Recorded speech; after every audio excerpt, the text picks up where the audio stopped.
let's talk about. Welcome to this session, which of course is a joint effort by Uraia and KTN.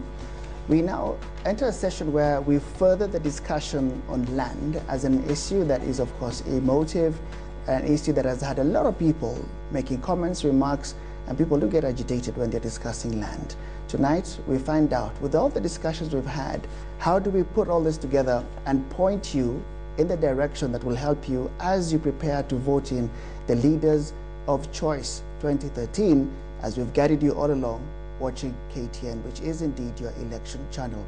Tonight, we want to set the stage with a story from Tana River before I introduce my guests, just to tell us what it is like in that area. And this is where conflict has gone beyond ethnic animosity and rather the control of the land that is Kenya Delta for two communities that used to share everything are now easily separated by hate in a span of 10 years. This is proof that there are external forces at play in the conflict that has seen forces powerful enough to contract the services of militia and provide illegal arms, all in the name of controlling the land in Tana Delta and the potential it has to produce billions of shillings in agricultural production. Our reporter Catherine Omando went out there and brings us this special report. Gombe, mana gombe, mbuzi, kijana, mwanamke, yote. Haki ya Mungu ado. Haki ya Mungu ado. Tulipomaliza hivyo, walipotoroka, waliposikia ile sauti akatoroka kenda zao. Kumbe huko nyuma mtoto wangu alimpiga risasi. When war erupts, it indiscriminately strips its victims of everything they have. It leaves a trail of destruction and a traumatized generation.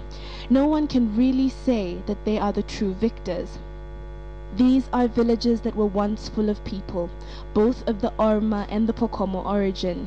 In some occasions, only a road separated the two communities that once shared everything, from religion down to their names.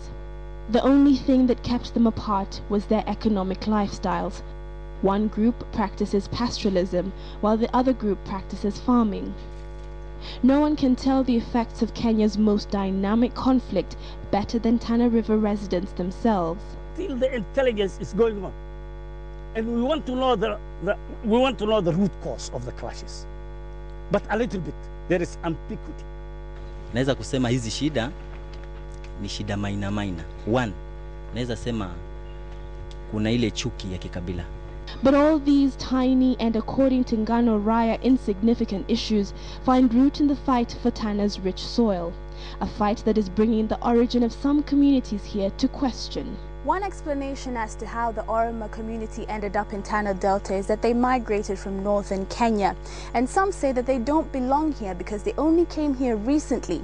But the Constitution of Kenya assures every Kenyan has a right to live wherever they want. And the Oroma community say that they have lived here for more than 50 years and therefore have a right to be here and be called residents of Tana Delta. But the Constitution has not been upheld here for the past 7 months, as brother turned on brother, man on child, and son on mother. And the propaganda has spread on both sides of the divide. Ukivuka tu huu mto, kijiji ambacho kiko huko upande kwetu ni Kibusu peke yake. Alafu vijiji vingi ni vya Oroma. Sasa kijiji cha Kibusu ndio kiko pale peke yake. Sasa naona kama mbaya, yani pengine wanataka sasa wabakishwe wenyewe, yani iwe upande ule ni wao peke yao. Hii delta hii. Hapo kama wanataka kuchukua hii delta mzima Oroma waondoke waende wapi, sijui kuna sehemu inaitwa Asa ama kule Wayu. A strategy said to be used by the enemy, since none of these people hold title deeds for the land they live on. Tana River ni ranches pengine ndio zinaweza kuwa ziko na title deed, lakini hakuna mtu personal. And this has taken too long for the government to issue title deeds to residents of Tana Delta district. And in fact, hiyo ndio italeta rift, kwa sababu kama mtu hata title deed, si mtu anaweza kutumia land yako vibaya tu and unaga documentation. Ethnic animosity between the two communities only emerged 10 years ago, so it may not be an aspect of this conflict but a mere facade. If there is a clashes between the two tribes, Bokomos and Ormos, why to kill the police officers? You are still in pursuit. And who killed the police officers? Well, they have the mechanism. Watafute tu huyu mtu wamkamate na atolewe tu. Huyo ni outfit tu. During the clashes, it's only the villages closest to the delta that have been attacked. Those affected are members of both the Orma and the Pokomo community, a strategy used to rid the delta of its original occupants. The outside forces have not only made illegal arms accessible here, but they also seem to have even gone further to contract outlawed groups to fight their battles. Don't rule out. There is a little bit indication of that. But we are going to get the bottom of that soon. In fact, it is believed kwamba these militias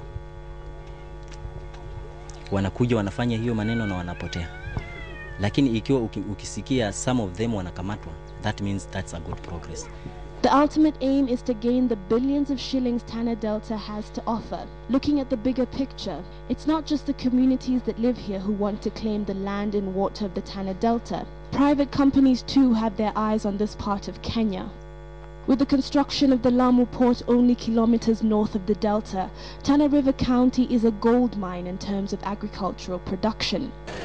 Many companies have already given the Kenyan government proposals on what to do with this vast land. For example, Mumias Sugar Company has proposed to develop 70,000 hectares of sugar plantation. A certain multinational company is also looking to take up 60,000 hectares of land to plant oilseed crops for the production of biofuels. There are also talks of expanding Bura irrigation scheme, and the list goes on and on. This would mean that the land belonging to the Pokomo, Orma and Warde will be taken from right under their feet. And with no title deeds, these communities will have nothing to claim ownership, making it easier to sell off the land to the highest bidder. Catherine Omwando, KTN. Thank you, Catherine. And we go on and on bringing the stories to you because it appears never to be enough when we're discussing land. It affects you. You're either trying to get land, or you're unhappy with the size of land you have, or you're struggling to access this as a sign of your success as a Kenyan. Well, let me engage my panelists this evening. Closest to me, I have Teresa Omondi from FIDA. She's actually the Deputy Executive Director, and she will share with us how she engages in this issue. Also with us, I have Wenda Makathimo, who's a land economics and management expert, also Executive Director at the Land Development and Governance Institute. Thank you for joining us. Professor Ben Sihanya, who's a constitutional scholar, University of Nairobi Law School. Thank you for coming. And to help us discuss the media angle, Martin Mulwa joins us, of course. Welcome, Martin. Just want to get position statements from you, and just to understand how this falls back to you when you engage in land. Can I start with you, Teresa, perhaps, when the land issue comes to the fore for you? What is it that you wish to discuss? First thing, I just think of how sad it is that we're still, we've come this long and we're still talking about land reforms and making changes in our country. 2010, when Kenyans went out to vote for a new constitution, land matters were the first ones, and everyone was thinking, if we resolve this, we have a better future for this country. But look at us today, we are still grappling with that. We are about to go for another election where we're still talking about land issues, and we've not settled some of the key issues that Kenyans have talked about. And for me here today, I'm just looking at the several women out there who are working, 80% of them working on land, looking at land as their way of survival and sustainability. The Tana River story has just shown us that women were there saying all our land went, because that's what they know, that's how they survive. And today it's still not clear whether we'll have the county management boards to look at women and other marginalized people on how they will have ownership to land, how they'll be able to have access to land for those who don't have access to land, and how they can use this same land to change their lives. Right. So it's quite sad that it's many years back and now we're still talking of the same things. Wenda, we've spoken to you for quite a while on land issues. You're one of the people we've always reached out to when there's a discussion on which way to tackle the land issue. For you, what is the highest point to begin this discussion? To me, what is important is that the political discussions on land must acknowledge that there is tremendous development in terms of setting constitutional foundations and a framework that can afford a decent discussion, that can afford an objective discussion, devoid of sensation and inflammatory, personal and cheap engagement. And I would rather see an innovative and bold and honest discussion that takes the country forward without shying, but doesn't just become descriptive and sensational, but objective, innovative, and forward-looking. Professor Sianya, with all the discussions about how to engage with the law, how to engage with history, how to engage with the necessary institutions, if they are already in place or not, what is the starting point for you? Well, as my colleagues have said, the Constitution has set a very high standard on engaging on the land question. One, land is an existential problem, and it is a daily issue, and it's about how we live, what we need, when we need food for building houses, whether you are in rural areas or in urban areas, for burying our dead, for religious and spiritual questions. Land is a very, very important asset. It's a very important resource and covers the entire aspect of all our lives. Two, land is also a technical issue, and land economists do that every day, about issues and also surveyors and issues of land administration, etc. But more recently, land is increasingly becoming, and this has been there before, but it is more urgent now. Land is increasingly becoming a political question. In fact, some scholars are going to call it the last colonial question. That unless we resolve the land question because of the way it affects our lives in a fundamental way, I don't think we are going to go forward. So you cannot stop that debate. It's wrong to even imagine we can stop that debate.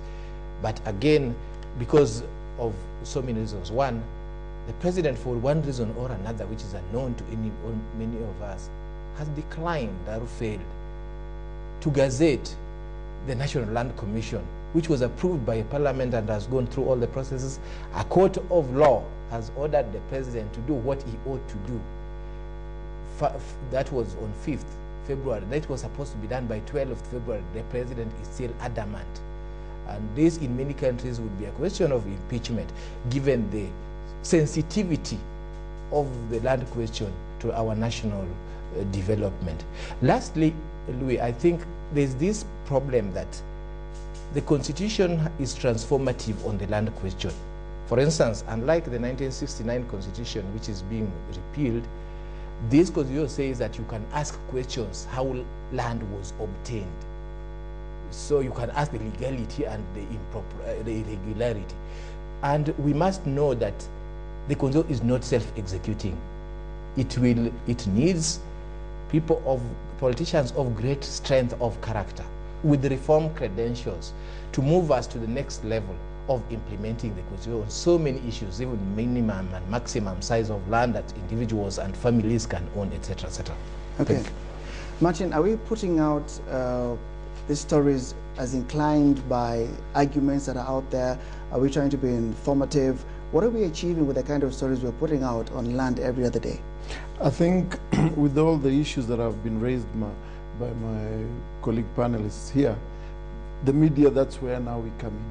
We provide a platform for where all these issues are going to be dissected. Everybody is supposed to air their views, and we present them to the public, and the public, together with those in authority, are able to understand the question of land. That's why the very day when my very good friend Kimayo talked about gagging people from talking about it or making it a campaign issue, I think the following day I was very mad with him because we raised that issue, and I told him, for sure, you can't do this. You were upset with him. I was upset. I'm glad that I've been vindicated, because after that everybody came out and said, yes, for sure, you can't stop people from talking about the question of land, because land is everything. Look at it this way, because every other moment when we get towards an election, you will always see clashes. You'll always see people fighting over resources. We are meant to believe that they're fighting over resources. But It's something instigated that one community cannot live in this particular piece of land. Are we in the media supposed to keep quiet and watch over this thing and not raise these matters? Hell no. We will raise these issues. We are going to provide a platform for people to talk about it until the issue of land is resolved. And that for sure is a promise, believe you me. And it's the feeling within the media that we have to make this land question to be able to be resolved once and for all, because it's unacceptable if a judge of the High Court can order a president to be able to gazette a commission, and that expired yesterday, by the way. Why would the president, with all talk about, be able to be the one leading on matters of good governance and all this, and then all of a sudden you're the one who's flouting and the law left, right, and center? I mean, I want to expect that maybe the people who had filed this case would go back to court even tomorrow to sue the president for contempt.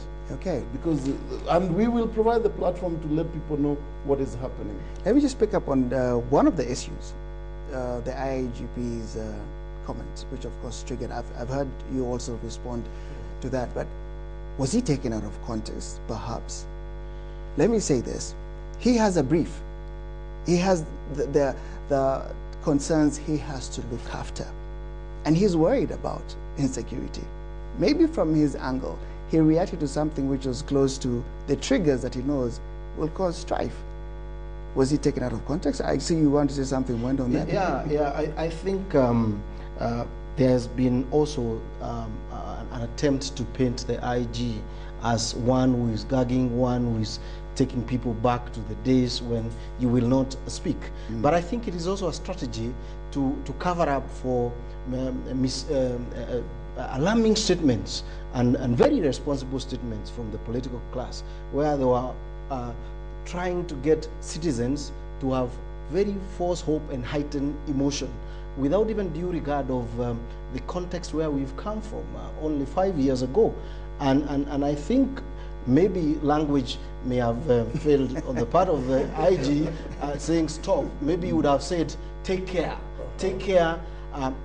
go on, debate it, but please do not use inflammatory remarks. What do you think? Debate it, but don't incite. Debate it to the end, but don't incite. What do you think? Actually, for me, I'm thinking that the question should have been, what are they doing about it? Because one of the issues that Kenyans are also looking out for is that when we have maybe the land clashes or when we are quarreling over this land, then we are looking at the IG and his team to come out and protect us.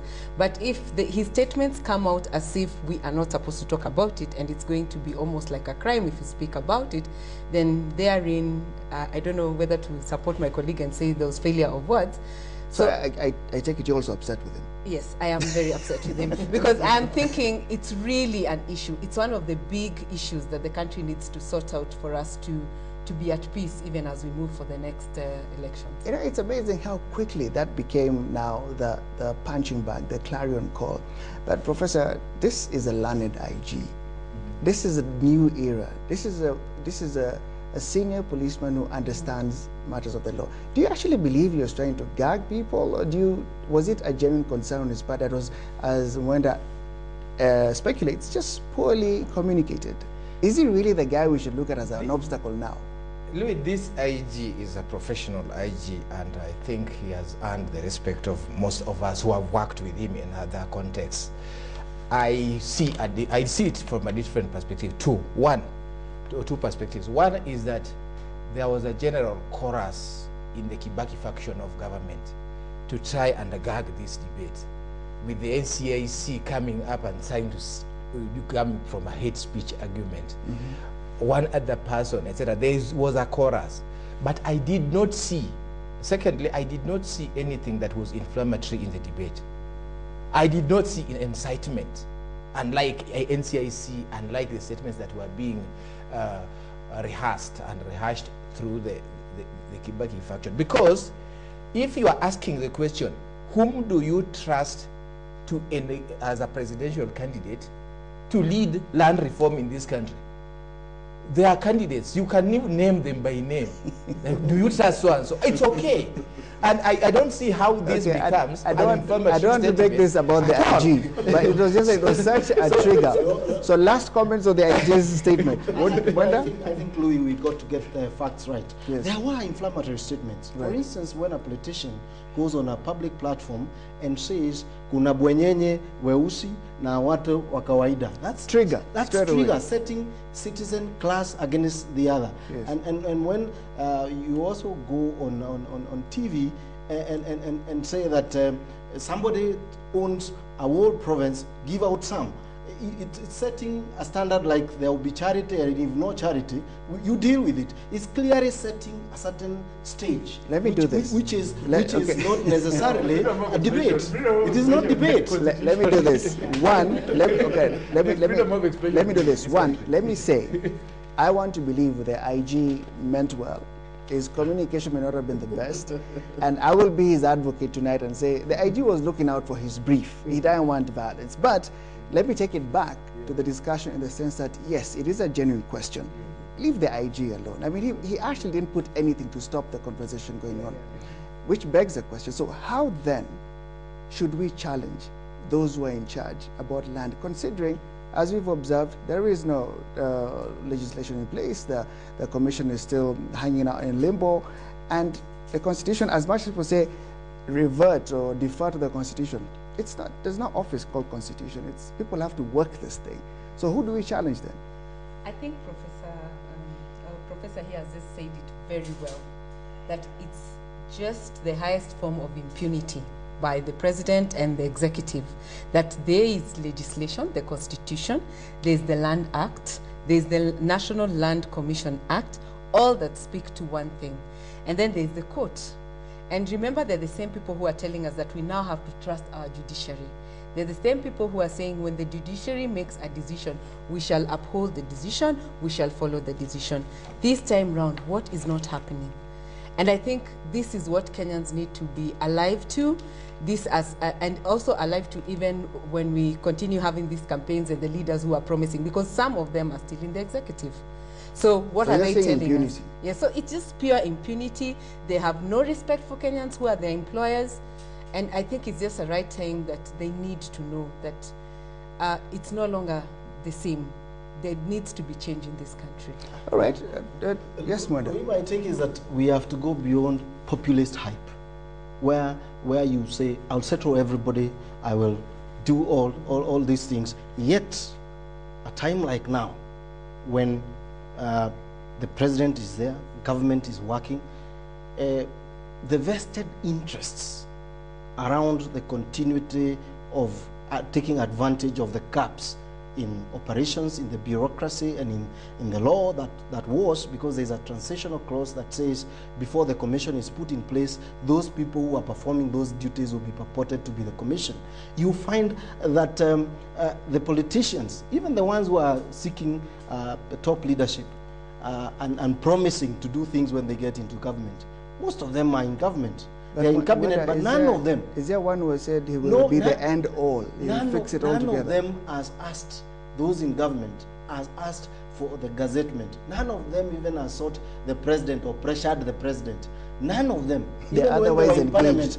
Even when they're in parliament, I remember one of the presidential candidates, that's mother, I don't fear to say, asked the question. But the body language from the rest of government was one of just taking it casually. They laughed it off, promised things, and they went quiet. So on the one end, we have impunity. Yes. On the other hand, even the very people we are looking at for hope are not approaching it from an honest angle, Prof. But Louis, let people take responsibility. I think I start from the angle that the president has sworn to protect and defend the constitution and the laws established under it. This president, under Article 145, is already overdue for an impeachment motion. He has a record, he enters the Guinness Book of Records on defiance of the Constitution, on defiance of judicial decisions. Whether you are talking about county commissioners, Justice Mumbi Ngugi, whether you are talking of this Justice David Majanja on National Land Commission, this president is the leader of impunity. And I don't think we should blame blame others for not pressurizing it. They don't have to. He has a duty. He has a constitutional duty. Well, nobody is moving to impeach him. So now, where do we go? Sorry, in a country like Zimbabwe, this is what they used to do. Much as Zimbabwe also has declined over the years. But in the early years, the judiciary did this. The judiciary gave orders that you would make this, you give this license on telecoms liberalization within 1 week or 1 month. If you don't do that, if the executive doesn't do that, that agency will be deemed to have gotten the license. So I think the judiciary must now up its ante and say that within 3 days from this day, even if the president doesn't gazette, it will be deemed to have been gazetted. Translation, and then are you advocating that we borrow from Zimbabwe? Yes. we need the national land commission to mediate the debate. I'm coming to you, Martin. What do you want us to borrow anything from that? No, I'm just wary that maybe the audience and Kenyans might assume that Professor Sihanya is saying borrow, from Zimbabwe. No, Prof will speak for himself. That principle. He'll speak for himself. You tell me what. So, for me, I think when you're asking what next for Kenya, yes, one option, the judiciary now has to take action because it's an independent wing that is, we've empowered it. Well, they're trying. They did try. Secondly, I think I would still go with the option of other members in the executive and also even Kenyans who are in position to get to speak with the executive or even the executive. We need now to put proper pressure because I think it's this time that we should end this form of impunity because if you're doing it now for land, what is the next? We could have an election that they just refuse to take it out. Politics, we have to look at this and see the political timing and day. It is convenient for those who have complained before about things not happening and pushing for them to keep quiet because they don't want to lose a certain vote, maybe that is attracted to the president. So it's convenient to keep quiet, while other times you would have pushed for it. But it is also convenient for those enjoying the benefits of the transition and being in executive, maybe to close deals that were pending to clean them up before the constitution came. So it could be big time moving assets and taking advantage of offices. Look at the vested interests in the people in the ministry and across the government who would be seeking, say, to acquire interest within the LAPSET corridor before the next government comes and controls of allocation come as presented in law. Look at the ones who may be getting money from weaknesses in collection of stamp duty, the systems there of not computerization. They would want to continue carrying the cash. Maybe look at those who may have promised some businessmen some transactions so that their campaigns are funded. They would want to continue the advantage of the office and get that money. Well, this is what is stopping it. Vested interests. Hold on. Vested but you understand. This is what is stopping the as much as we headline vested interests. Yeah. It's like now what you've said. A lot of it, I can only put it under speculation because I can't point a finger at any of those happenings anywhere. So what then do we do now when we've got leaders who we are also challenging in the way they're saying they want to fix the issue in the face of the kind of impunity we are looking at now? What you want to say something about this? Yes, I wanted to say, just to interject that I was wondering whether Makadimo is implying that the president is aiding and abetting corruption of land matters such that people are closing deals and he's giving them room to do that so that at the close of it he can be able to gazette. I don't know. Anyway, my point that I wanted to make is that when we came up with this new constitution, when Kenyans gave their views, they sought a solution in terms of how they want these land questions to be addressed. And there was a systematic way. There's a systematic way in which this matter is addressed in this new constitution. And it ends up in the formation of the Land Commission. That Land Commission was debated in Parliament before they adjourned. And it was approved, and those names were supposed to have been gazetted, and the president to assent to it. Why, the question we need to ask, why is the president still dilly-dallying? It has to go to court for him to be ordered to be able to gazette. Whom are we going to ask? now we have a position that it went to court. 7 days were given. Justice Majanja said within 7 days the president has to do this. The executive never appealed against that ruling. So the fact shows that the matter that it has already been overtaken by events. It means those who had gone to court to challenge that move, they need to go back and seek orders to be able to have the president charged with contempt of court, because he has decided to overrule what the judiciary has passed. So then tell me something. Okay, we know what the facts are. We know to what extent there's a process which has either been stalled or shelved. We know that for a fact. But going by, this is a critical time. People are looking at promise now. People are looking at promise from those who will be in office in a few days from now. And people have come out with manifestos, and people have come out with varying promises when they're on a platform, depending if it's a formal or informal platform. Do you see a promise in any of these leaders who's coming in that you can tell Kenyans, maybe if we look out to a particular statement, I don't want you to give your party affiliation, but I'm just saying, have you had any statement you've heard out there that may help us to try and unlock this land question? First and foremost, before I tell you, I've not had a promise that can convince me that there's gonna be change. One thing is that these promises that are being made, I'm sure Louis and other Kenyans, you've had the days we are also being given. The 100 days story has started again. We've had, in 100 days, I will do. We know what 100 days have done for our country. We started talking about 100 days in the past election. We've talked about 100 days after the constitution. We've even given public servants 100 days performance contracts in 100. So the 100 days story and any other promise that comes around that is quite discouraging. So what I would say is that our fault? Is it Martin's fault that if Teresa wants office, Martin will say, what will you do in 100 days?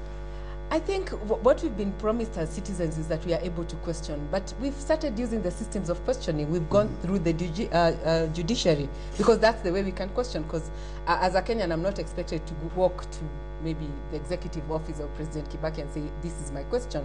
We are questioning through what we can see from the media. Nothing has impressed me. No manifesto has impressed me that actually there's going to be change, and change for women, men, and children of this country.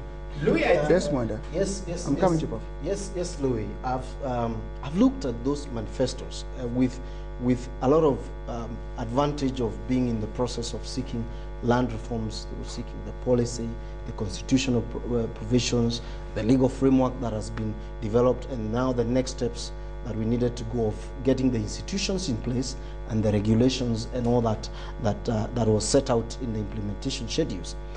But what shocks me is that the promises in the manifestos assume that nothing has happened. They almost assume that we are in the old order of the constitution, because they are promising just squatter settlement, they are promising digitizing the records, they are promising title deeds for community land, they are promising getting a National Land Commission in place. Whereas the Constitution has established the National Land Commission, there is a National Land Commission Act, there is a whole process that has been done, and the institution just required an administrative action. Okay, apart from that redundancy of those manifestos, have you the manifestos are not giving any innovation. You've mentioned something about digitizing. Yeah, is there anything we can pick from those to look forward to? No, I don't see the innovation that is being brought. Say, what incentives are being given for getting those people who want to consolidate land so that fragmentation ends, so that they have something new beyond even the policy and the constitution that motivates them. I have not seen anything so new like a fiscal proposition of, say, a taxation or something that then would make those who are holding huge tracts speculatively releasing them to development. And you've studied them keenly. Or something that would increase food productivity. Yes. Or something that would bring order in terms of planning. Or something that would bring sustainability in terms of environmental management. I haven't seen any innovation. They are just promising squatter settlement, which is a duty of the National Land Commission. Prof. I've had some discussion through the media, electronic media, where the land minister, James Orengo, was in the media and was hopeful let me put it that way, that the president would eventually do what he ought to do. That is to say, Gazette Land Commission. That I thought was good, was elaborate, was good. But Louis, I think the point that we are saying is that the National Land Commission ought to have been there yesterday, as in last year, because by under statute and under the constitution, to help mediate all these discussions. And but it is there. And in a few days, a Kenyan voter is looking at another potential president. I'm looking for a way that we're going to give guidance here. Are we then saying, when I said there's nothing new, so actually it's just we're throwing the dice on this one? Do you see any indication of direction from the promises that are being made now? Because that is my worry.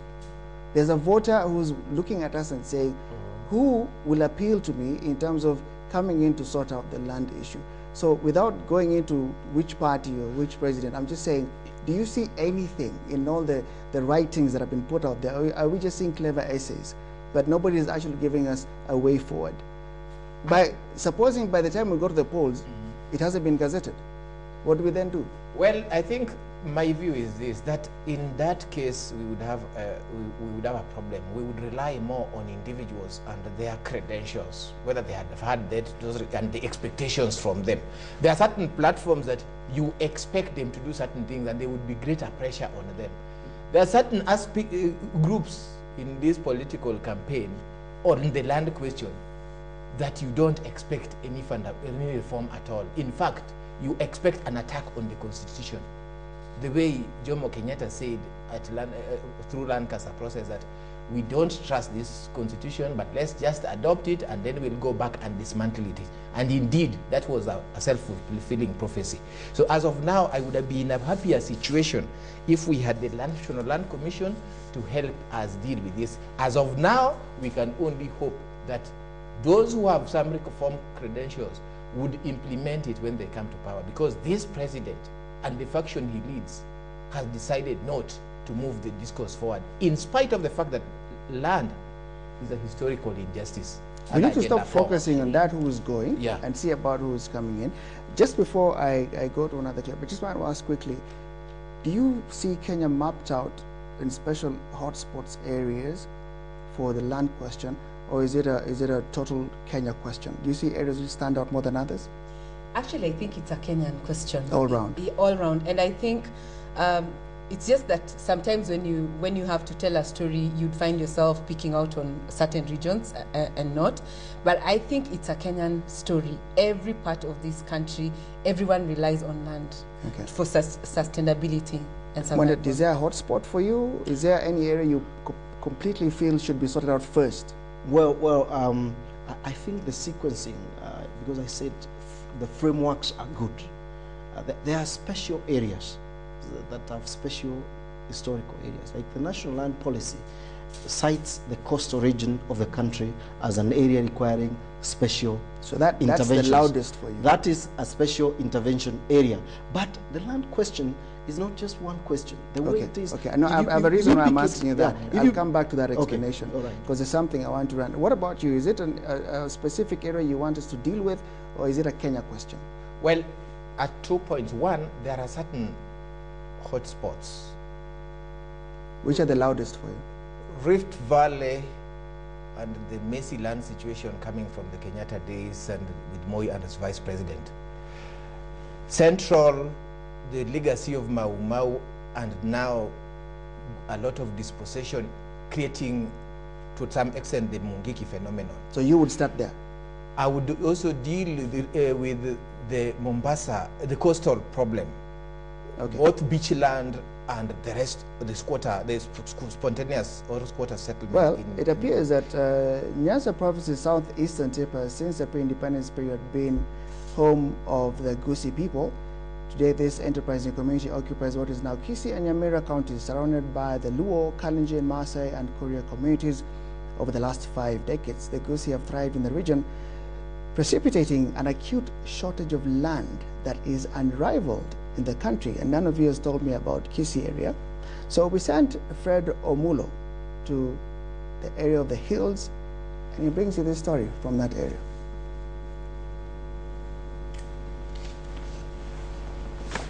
Economic hub is in the throes of a crisis.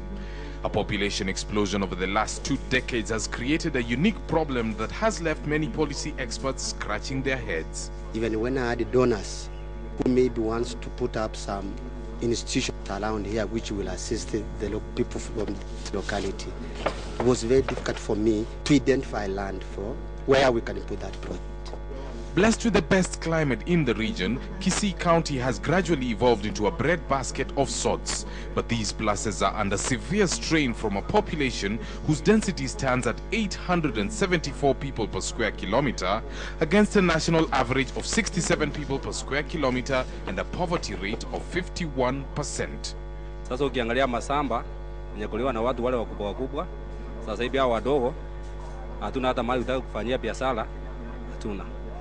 Kama sasa hivi ni mwendeshaji wa baiskeli, lakini sasa ukiangalia mahali stage yetu hata tunawekewa hata customer wetu wajue mahali watakupata, hiyo stage hakuna. The situation is similar in Nyamira County, which though smaller, also has a population density that is almost 10 times the national average. The poverty level stands at 47%, a problem that will place great pressure on whoever becomes the governor in the forthcoming elections. We have done research with the World Bank in the region and found out that in the next 18 to 25 years, the current number of kilos of tea will reduce because of that subdivision of land as a result of sons getting married, and they get the land is subdivided into them. As a result of the high population, many farm sizes in the 2 counties have dwindled to uneconomical levels, forcing many residents who rely on agriculture to find alternative sources of income. And this has accelerated the conversion of farming lands into commercial land, spurring a real estate boom while spiking the cost of land in the area. Solutions abound to the problems, but the glacial pace of action among authorities leaves a lot to be desired. Our policy whereby people will be evacuated from their agriculture, from their rural areas, from the agricultural land, and land is set somewhere, some acres, whereby they put up the facilities, houses and everything. The people are moved there to settle there. The land cannot expand unless the this government which is coming, get a scheme. In the end, these 2 counties, like many other areas in Kenya, have their own set of unique challenges that will require a Herculean effort to solve. The onus lies with those who now seek positions of governance. The counties of Kisii and Nyamira are set to become economic powerhouses in the region once the new dispensation is rolled out. However, a population explosion in both areas is bound to cause serious challenges to future administrations. From Nyamira County, I am Fredo Mulo. Well, thank you, Fred. I want to put up this illustration for the viewers to look at. And when you see this illustration, there's a whole question of what a voter is looking at now. All right? There's a question of the interpretation of the land question now. So when we put up this kind of illustration, we need to find out who are we speaking to at this point in time. All right? When you look at this, Teresa, who are we speaking to? I think for me, I'm speaking to the tycoon. And I am trying to ask him, it's not all about this beautiful house and all this. There's more to it. The majority is this gentleman who's trying to think of where will he put up his house, where will he live with his family. I was just having some whispers here while we were having that commercial where we're talking about, for a long time, we've tried even to tell Kenyans, is it possible we can look at other ways of generating income apart from the land? But everywhere we go, everyone says, what are you talking about? Land. This is where we bury our people. This is where we build our house. This is when I get married, I'm known as a man because I own some land. So everything about our socialization and the way we've been brought up, and even, for me, even speaking about the many women that we're trying to advocate for their rights, everyone talks about land. So it's time for the few who have, like in this guy has a problem. Yes, he has a problem. He needs to let it go and share, equitable share, and give it out. What do you say? Who would you speak to in this scenario? I would wish to speak to both, because the country is made of both. There is the well-to-do and those who are not well-to-do. And I think the two sets have a problem. Those who are maybe well-to-do would look at the others as the problem. I mean, clear this slum problem. Let's clear these informal things. They don't look very nice. Let's settle them and we move on with life. But the ones also who do not have look at, let's remove this tycoon and heaven will have come. Let's get what they have and we will have it. But I think the best approach is to address both. Get the harmony that is required, is bring in the equity. Let's take the advantage of the wealth that may have been created, but let's ensure there is no desperation that anyone else has an opportunity to make wealth, and even those who do not make still get the common benefit from the wealth that cushions them from desperation and gives them hope and opportunity to also escalate. So if we bridge the gap and create a bridge between the wealthy and the less wealthy, I think we'll have achieved a better relationship and a bridge for prosperity. Louis, Prof, let me get Prof's comment. I would talk to both also. I would tell this tycoon that you are a landholder, you are a land speculator, you are the main cause of the land question in this country. You just fell short of saying you'll jail him. No, I won't jail him. I would talk to him, and I would urge the National Land Commission to help us in this regard. That's why we are keen on the National Land Commission, because this is the main source of the problem. There is enough land for this country to go around, but it's not enough for the greed of a few. It's enough for the need of all of us, but not for the greed of a few. That is the main land problem we have in this country. I would also urge the small person that in many of our communities, and the Kisi story is quite illustrative, but that is now going to be replicated throughout the country. You have this fragmentation of the small parcels that we have in most parts of this country. Everybody wants to build a home, everybody wants to and in many parts of this country, a lot of the land is now being turned into real estate, etc., etc. I think this is also not sustainable from both the perspective of how to deal with the tycoon and how to deal with the small person. We really have to do a lot of education around these issues and sensitization on how to facilitate proper and efficient and equitable sustainable land use. Have you done enough to challenge this, Martin? Have you done enough to tell people why we're in this situation? We have tried as much, but Louis, we will not stop. What bothers me, Louis, is that I don't know what happens when people get into government. They tend to lose their conscience and they forget where they come from. A few years back, we had a very vibrant civil society, which used things like this would not pass because they would agitate and ensure that things move on. But you see, when the successive governments, most of these people have been swallowed by these governments, and they have joined the gravy train, and they have forgotten where they've come from, and instead they have actually become part of the problem. So you don't have enough of them calling you, Martin, and telling you, look, I want us to deal with ABCD, come here, we need to not even enough, there is none. What are you talking about, the enough? There's no inspiration. Right now, even, I mean, I would have expected even the Minister for Lands, James Orengo, who has been in the civil society, to be the one even spearheading the issue of having this land commission, the president ascending to it. I haven't heard his voice. I would have expected people who have been agitating for reforms in this country. Look at, I give you a scenario in terms of even the presidential candidates that we have. Only, I think, 3, maybe Dida, Martha Karua, and Paul Mwite are the ones not in the executive. The rest are part of the executive.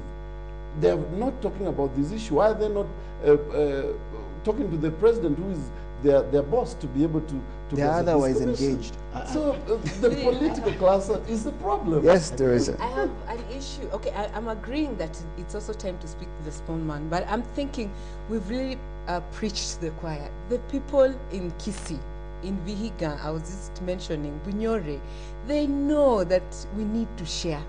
So sharing, they know, and they know the problem is that we need to have maybe a little bit more portion for our tea, like you had in the story. the people who just look like nobody is reaching to them, though we are trying, and they are not moving, is this tycoon. And the other thing is that when we talk about these reforms or the changes, it's them who have refused to even try and move. Because the small man is sharing in one way or another. But have the tycoons influenced the parts of our culture that are actually stifling and choking us? Is that the tycoons' fault, really? Louis, I would not want to look at that kind of dichotomy, because I think it's almost a shared problem, where Louis, you have these people who, even small as they are, they only think you must have this space you call yours for you to progress. Whereas you have in other jurisdictions people who have farming land and they all farm and they have consolidated and they live together, but they all farm from that land, and productivity, food and otherwise, is very high, and they prosper. And also, tell me, the biggest businesses in town that make most money, do the owners sit in those businesses? They have just shares, and they make most of the money. So you can have shares, you can be innovative in the way you create even trusts and get the best person who can produce most on the land, and your entitlement to it is secured. That can get you good accommodation, that can get you other new forms. So we need to work out this mindset that removes the parcel that you know, people almost want to put the land into the pocket and work with it. Prof, you have a different view. I have a different view. There's a time that people who work on intellectual property and ICT used to argue that forget about land. There are shares, there are other ways of making money, etc. But as we started, we indicated that land is one of the very few multifaceted resources. It has spiritual values. You are not going to bury your dead in the internet. You are not going to do that. There are shrines, etc., etc. There are so many issues that are related to land. You are not going to get minerals, not like now speculation on oil, etc. You are not going to get that in the internet and in shares.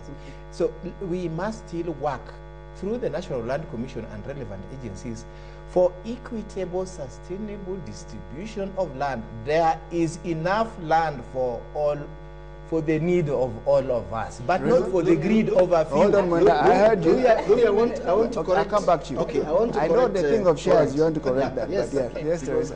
I think, let me try just a slightly different analogy, and I hope I won't really simplify this issue. But there is a playing field where there are two teams going to play football. I'm just using football, we are all from African Cup nation. We have one team without shoes, another team with shoes, and all these tracks and everything. And you're telling them, you just come in the field somehow. When you get more educated and know these things, you'll get to buy more shoes, and you can somehow get. I'm thinking first and foremost, let's try and get an equitable playing field. And the way to get that equitable playing field is for those who own provinces, if it's true, distribute some of that province first, before even we can tell this other the other team to come in and play with those who have shoes and trucks. That's what I'm saying. And I'm not saying that it's not time to speak to the let me say mwananchi. They know. Interesting enough, you've just seen from the adverts that you've shown or the stories that have come, they know. You've seen the man from Tana River saying, only if you do 1, 2, 3, 4, we are fine. Just talk to that one person. They know who the person is. Let him stop doing what he's doing, and we'll all be at peace. Correction, Mother? Yeah, Louis, some people misunderstood the question of shares. I did not mean that you go buy shares from the stock exchange. I meant that land is held in a very innovative manner. You're members of one family. You can form a trust, being members of that family, and you have shares in that trust.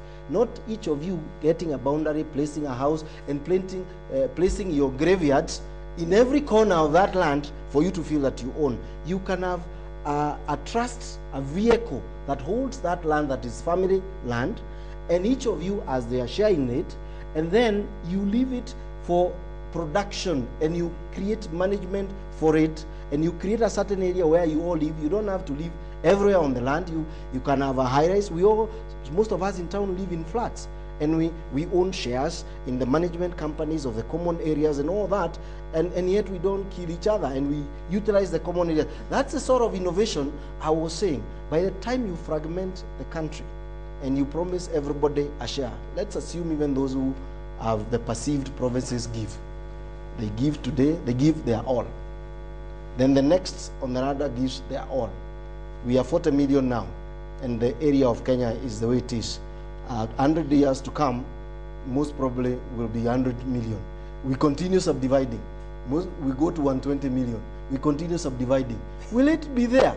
It will not be there. So we have to find a way of innovating and getting high productivity from the little that we have, and not taking it all up into what I want to take as my personal enclave. The paradigm shift must come. This false hope that you will get that and all your problems will end, they will not happen. The ones in Zimbabwe, the ones who got the huge trucks subdivided and they're walked still in trouble. Do they have food? Okay, there's a guy I want you to speak to. He's called Mshamba. I want you to tell me if in his context you can see, because that's the guy who's preparing to vote. And then I'll come to your comments. On that issue, just speak to this. Speak to this guy in a bit. Let's see what Mshamba has in his diary today. Hii mambo ya mashamba unaonaje? Mambo ya mashamba hata usiongeze. Mimi nikiona Michandi huyu kasi vile amewacha 20 acres nyumbani, amekuja kuishi hapa Kariobangi kwa nyumba tu inatoshana hivi, nyumba ndogo. Nyumba anaishi kwa box. Box kani? Unaona hizi nyumba zenye hata upafu ni ndogo. Wewe ingia na towel, acha towel nje alafu tunaoga. Yaani ni kama self confused houses. Sasa ameacha 20 acres nyumbani. Badala ende alime amekuja kukaa kwa self confused. Kazi yake ni kulia tu serikali na nyanyasa watu. 20 acres amewacha kwekwe inamea. Hata ajui. Hiyo ndio kwa sababu hawezi saitika. Sina mimi naona. Sababu maisha yake atateseka tu na shamba iko nini. Ana mismanage mambo ya mashamba. Ni kama hii mkati. Wewe ukizaa watoto wako, alafu ukizaa wakuwa wakubwa unafanya nini? Unawakawia, si ndio? Hivi.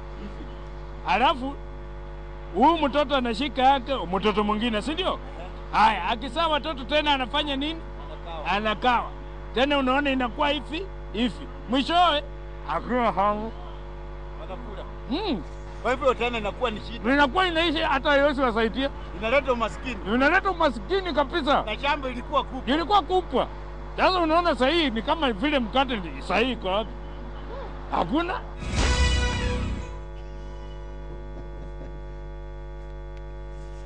Speak to that guy. I agree with the guy who is showing the mukate will be over. Because it's void of science and everything. It's an actuality. Mukate itakwisha. Prof, speak to that guy.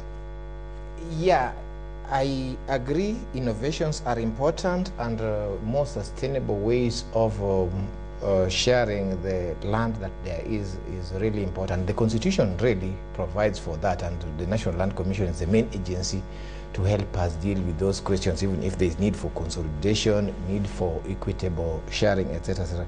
But we still have the issue of the big boys who have led to a lot of dispossession, especially in Central, where you have had a movement just saying that, no, our fathers had land, Mau Mau came, the home guards and others took this land, and the related descendants of those, we were thrown into the Rift Valley, etc., etc., and also the way that the land in the Rift Valley was acquired by certain sections, etc., etc. Those issues are still there. That by 1971, one family already had more than 1 million acres of land, the province that people are talking about. How was this acquired? What is the maximum and minimum under the Constitution, which now so how will you tell this must be dealt with? This guy would also have a good basis to say, argue that, you know, one of the reasons why I have less than a quarter of a loaf is because I can't get more, because others unjustifiably have more than what they need. The absentee landlord issue. Since 1987, by the way, Kenya has had a lot of innovations in how to access interest in land. Like there's something called the Sectional Properties Act, whereby now if people have an interest in a flat, in just that flat in which you are, that was not possible before. So we're not because the abnormal principle doesn't apply to that. Pardon me? We're not lacking in innovation. We are not lacking in innovation. The main thing is still, I think at the mandate too, those who have more than they need because they are greedy, and secondly, we have not explored the final frontier. It's only last year that we discovered oil in Turkana. Suppose the Kenyatta government had the sense to go outside the so-called high potential areas, to go out and invest out there for rainbow in oil exploration. Kenya would have, that oil has been there for more than 40 years, I believe. So the land, even in Northeastern, if we could reclaim it, but also not through greedy cartels. Yes, sir. I want to take the debate just slightly more, but addressing Shamba. You know, there's this assumption that as children come, the older ones are not going anywhere, so the crowd will just be there. You know, there's natural, you know, transition. There are those of us who are living this world as others are coming. So it's not like the numbers will be that, you know, like constant, and so this bread is just the same one that was there. And to believe, even from the community I come from, some have left for the younger ones. The ones who are younger today, they'll leave for the others. So it's not as bad as it's put, that when the loaf is broken and broken and broken, finally won't have. The Vihigas are still surviving. The Kisii is still surviving. Comfortably? Okay, I mean, I want to say they are still able to provide for themselves. Why must we be the country that just survives? Why are we just existing? Let me just explain a little bit further. Now it goes to now whatever Professor is saying, that these people have learned that they can actually make whatever they are making now from this small. If we just added for them a little bit more, what can they do with it? Right. So those who have a lot, please give it out and just see what the magic that these people are doing with quarter acres, out of the goodness of their hearts.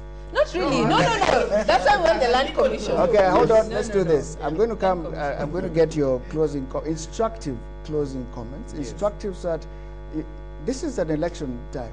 And this is the election station. So I need the voters watching you now. I need them to get direction from you, from all the things you've said.